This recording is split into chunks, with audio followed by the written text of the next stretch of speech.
நான் ரொம்ப தெளிவா இருக்கும் இல்லைண்ணே. இன்னைக்கு யாராவது ஒருவர் கூட்டணி வேண்டும் கூட்டணி வேண்டான்னு யாரோ ஒருத்தர் சொல்றாங்கன்னா அவங்களுக்கு இன்னுமே ஒரு பய உணர்வை வெளியே அது காட்டுதுங்கண்ணா. நாங்கள் தெளிவாக எங்க பாதையில போறோம். தேசிய ஜனநாயக கூட்டணி உங்களுக்கு அடையாளப்படுத்தி காட்டிட்டோம்.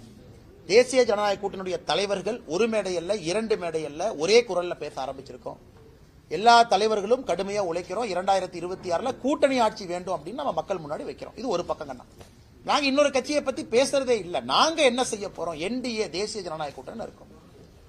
இன்னைக்கு வேறு சில கட்சியினுடைய தலைவர்கள் காலையில் எந்திரிச்சு இப்படி, மத்தியானம் இப்படி, நைட் இப்படி, நாங்க கூட்டணி வைக்க மாட்டோம், கூட்டணி வைக்க. நீங்களே சொல்லுங்கன்னா, ஒருத்தர் 10 டைம் நான் கூட்டணி வைக்க மாட்டேன், நாளை காலையில் கூட்டணி வைக்க மாட்டேன், 3வது நாள் கூட்டணி வைக்க மாட்டேன், 10வது நாள் கூட்டணி வைக்க மாட்டேன்னா எங்களை கூட்டணி பேச்சுவார்த்தைக்கு அழைக்கிறாங்களான்னு சந்தேகம் எனக்கே வருது.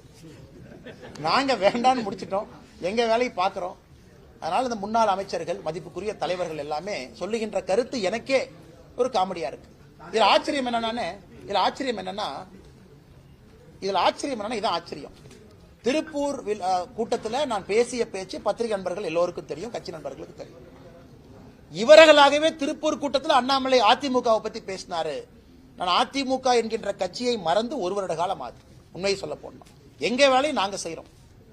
அவரு மறுபடியும் அதிமுகவை பத்தி திருப்பூர் கூட்டத்தில் பேசியிருக்காரா, நம்ம பதிலடி சொல்லணும். ஒரு 4 அமைச்சர்கள் கிளம்பி இருக்கிறாங்க.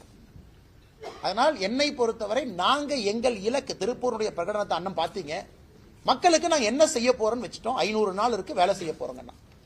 அதனால் உண்மையை சொல்ல வேண்டும் என்றால் அவர்கள் சொல்லுகின்ற கருத்து எனக்கு நகைச்சுவையை மட்டும்தான் ஏற்படுத்து. தொடர்ந்து ஏன் பேசுறீங்க? நீங்க ஒரு கூட்டணியை ஃபார்ம் பண்ணுங்க.